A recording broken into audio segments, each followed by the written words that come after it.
The NFL says they have no issue with players doing the signature dance of President-elect Donald Trump during their on-field celebrations. Players like Nick Bosa from the Niners, Raiders tight end Brock Bowers, and Titans receiver Calvin Ridley are just a few of the players that have mocked the president-elect's signature moves. Now, ladies and gentlemen, in case you haven't seen Donald Trump's signature move, even though he's the one doing it right there, right now, at UFC 309 at Madison Square Garden this past weekend, one of, if not the greatest MMA fighter in history, John Bones Jones, did it after defeating Stipe Miocic in the third round there with Trump sitting ringside. You saw. They're not mocking a dance. They're actually doing it because they're celebrating him. The dance is a hit because it's a celebration of masculinity and the fact that he's won. It's not a dance to mock him. Stephen A. is off on that, but we're going to continue. Let's hear what he got to say. Right there. Let me tell you something. Here's why I'm pissed off. That the NFL had to even issue a statement about it. Because celebrations usually don't warrant that. It doesn't require a response from the league. So why was it necessary this time? You know why? Because we got a bunch of people still living with their heads in the cloud, acting like they get to protest every little damn thing. This is America. Donald Trump won the election, rather convincingly, I might add. Now, I didn't vote for him, and I've been on the record stating that. I'm not backing up from that. I didn't vote for him because I don't think he's presidential. I don't think his behavior, rather, is presidential. I think the presidency is a statesmanship position. I think it's important to galvanize folks and to bring them together as opposed to contributing to divisiveness. But he won. And he's wrong again. And that's why Stephen A. is on the wrong side of history, always picking the wrong team on a regular basis. He's not only wrong when it comes to his sports picks, but he's also wrong when it comes to the president of the United States of America. And if you really want to go with statesman, it's about how you're represented across the world. And the reason why people don't respect us anymore, because everybody watches American politics in order to adjust to what we got going on, is because we no longer have a backbone and we no longer represent masculinity. For example, all of these immigrants, illegal migrants in these large 1,000+ people caravan is headed to the United States of America right now before Trump gets into office, hoping that he doesn't deport them because they know that Kamala Harris and Joe Biden is weak. Nobody respects them. Nobody looks at them as presidential. And how is he not presidential when he's the one that didn't start any new wars and had the respect of all the world leaders while at the same time making America great again? So if he's saying that he's not presidential, I would say that he absolutely is presidential. It's just that there's been campaigns against him to smear his name. And if they don't respect the fact that Trump is one of the greatest presidents of all time, and he's setting himself up to really, really fix all of the decades and the problems that was created before him, even though we've had 12 of the last 16 years that was dedicated to Democrats, and his term was the only one that was beneficial to us, then Stephen A. Smith is completely off the map. He's completely off the map. He missed the mark completely. And I have no problem accepting the fact that he won fair and square in romp-like fashion, I might add. And he's worthy of being the president of the United States according to the voters. They have spoken. They spoke emphatically, not just in red states, but in blue states as well, in battleground states as well. He won. There's no debate. There's no controversy. There's no anything. He won convincingly. So to me, that says that the American people have made their choice. I got news for you. Football players are usually American people. So are basketball players. So are UFC fighters. They got a right to support who the hell they want without the league needing to send in a response. I didn't see a response from the UFC. You know why? Because Dana White wouldn't entertain it. Dana White would not entertain that because he don't play that nonsense. He's going to support who he's going to support. He's not going to apologize for it, as most American citizens should feel free to do.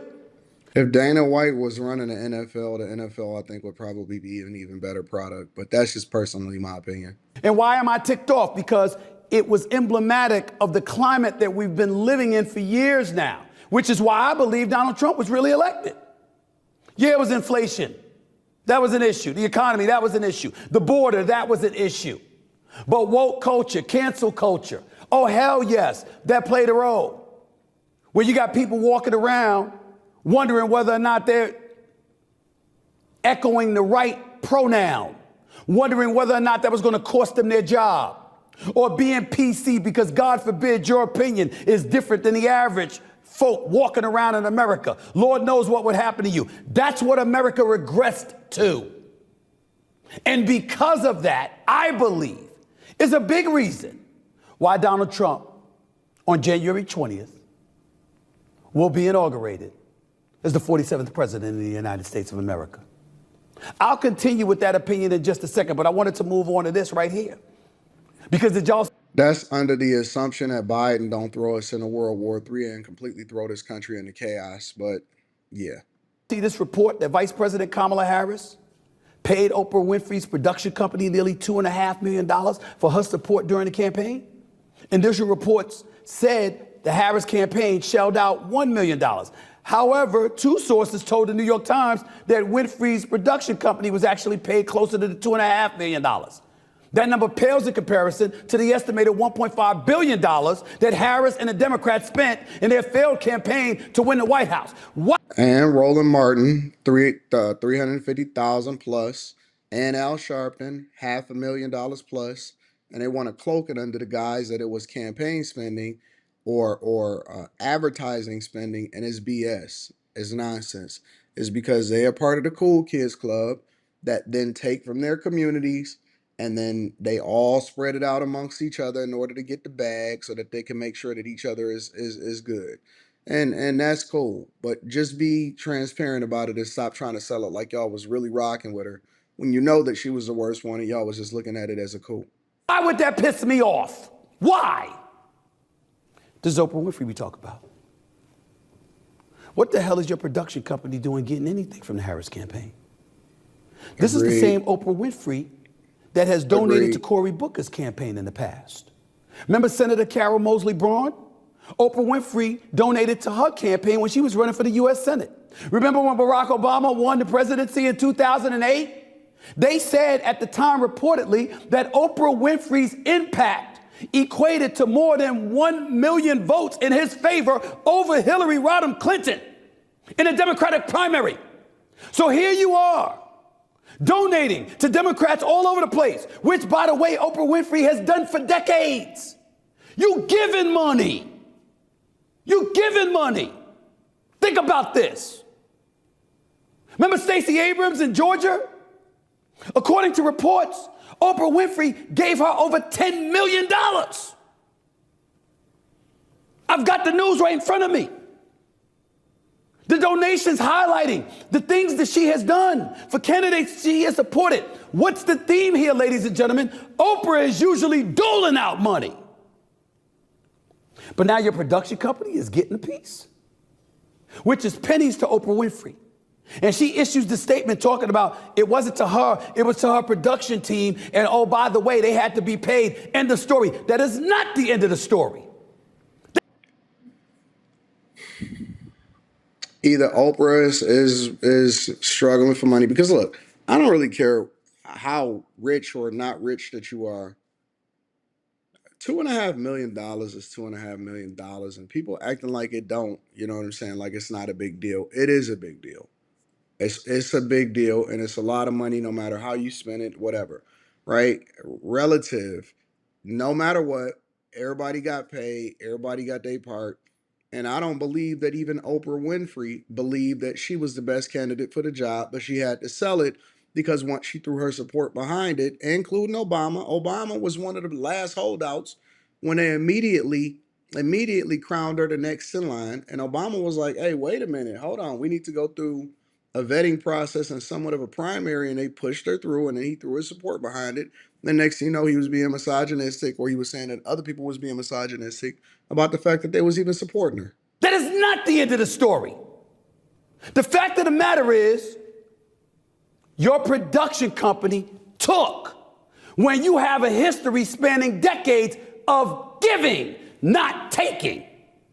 Is it possible that you were taken because you had to be sold on supporting Kamala Harris?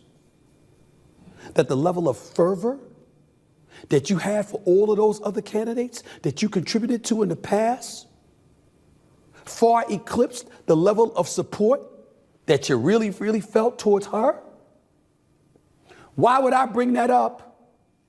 Play that sound for me again with what Oprah Winfrey said the day before the election on the campaign trail for Kamala Harris. Could you play that sound for me again, please, to refresh everybody's memory? Play it again. If we don't show up tomorrow, it is entirely possible that we will not have the opportunity to ever cast a ballot again. And let me be very clear. If you do not make sure that the people in your life can get to the polls, that is a mistake. Deciding not to decide, that is most definitely a vote to let other people control your future. See that? You see it? Yes, she was trying to get people to go out to the polls, but we know who she wanted us to go to the polls to support. That was a scare tactic. Let's call it what it is. And he's 100% right. It was a scare tactic, and that's the thing that Democrats have been using ineffectively on the rest of the country, but effectively on black people and effectively on black culture and effectively on the people that look to identity politics to justify their vote, which is one of the reasons why a lot of people was crashing out on social media about what they were seeing and the fact that Donald Trump won, yet their lives didn't change outside of the fact that Biden still got his hand on the button and wasn't even respected at the G20 summit. Y'all let me know what y'all think inside of the chat. Make sure you tap into the Patreon. Link is in the description. Also, Teach Hanley, 40% off your first order, 20% off for life. And then make sure you get your tickets December 14th to come and kick it with me in person here in Detroit. Discount code Anton. All of that is in the description. I want to hear what y'all got to say inside the comments. I love you. I appreciate you. I'm going to holler at you guys later. Peace.